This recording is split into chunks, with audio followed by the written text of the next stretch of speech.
Hello everyone. आज 26 November 2025 आपल्या भारत देशामध्ये आजचा हा दिवस संविधान दिवस म्हणून साजरा केला जातो आहे. संविधान काय आहे?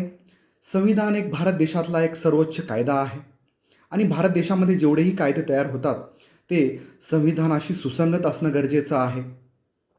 26 नोव्हेंबर 1949 रोजी आपण हे जे संविधान आहे ते स्वीकारलं आणि 26 जानेवारी 1950 रोजी ते आपण आपल्याला सगळ्यांना लागू केलं, म्हणजेच ते आपण एनॅक्ट केलं. आणि 26 नोव्हेंबर 1949 रोजी आपण ते स्वीकारून आज 75 वर्ष पूर्ण झालेली आहेत. आणि आजचा हा जो दिवस आहे तो एक खास दिवस आहे, एक खास संविधान दिवस म्हणून साजरा केला जातो आहे, कारण 75 वर्ष आपल्या भारतीय संविधानाला पूर्ण झालेली आहेत. भारतीय संविधान हे एक लिखित स्वरूपातलं संविधान आहे, एक खूप लांबलचक असलेलं संविधान आहे आणि या भारतीय संविधानामध्ये एकूण 448 आर्टिकल्स आहेत, जे की 25 पार्ट्समध्ये डिवाईड झालेले आहेत आणि 12 शेड्यूल्समध्ये ते विभागले गेलेले आहेत. आणि हे जे भारतीय संविधान आहे एक जगातलं सर्वोत्तम संविधान आहे. आणि या संविधानाबद्दल अगदी थोडक्यात माहिती देण्यासाठी भारतीय संविधानाच्या सुरुवातीला एक उद्देशिका असते आणि हे जे उद्देशिका आहे ती या संविधानाचा भाग आहे. केशवानंद भारती विरुद्ध केरळ सरकार या केसमध्ये ऑनरेबल सुप्रीम कोर्टाने असं सांगितलं की preamble is a part of the constitution, म्हणजेच प्रियांबल हे जे आहे, उद्देशिका जी आहे भारतीय संविधानाची, हा एक संविधानातलाच एक भाग आहे. आता आपण या संविधान दिवसानिमित्त भारतीय संविधानाच्या उद्देशिकेचं वाचन करूयात.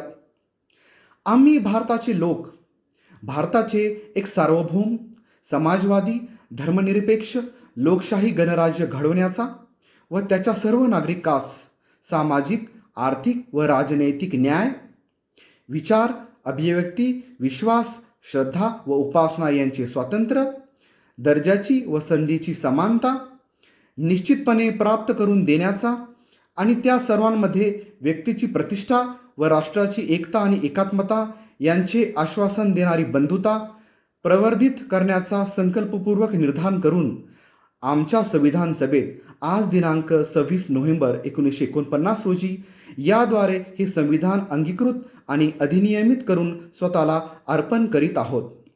असं हे भारतीय संविधानाची उद्देशिका होती. यातून भारतीय संविधानाचे एक महत्त्वाचे वैशिष्ट्य पुढे येतात. आपलं हे जे संविधान आहे ते सर्व नागरिकांना सामाजिक, आर्थिक आणि राजनैतिक न्याय देते. विचार, अभिव्यक्ती, विश्वास आणि श्रद्धा आणि उपासना यांचं स्वातंत्र्य बहाल करते. दर्जाची व संधीची समानता देखील देते. आणि हे सगळं करत असताना एक बंधुता देणारे आश्वासन देखील देते.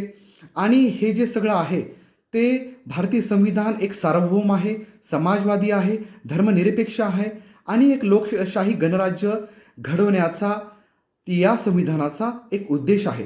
असं या थोडक्यात या भारतीय संविधानाचा अर्थ आपल्याला सांगता येईल या महत्त्वाच्या शब्दांचा.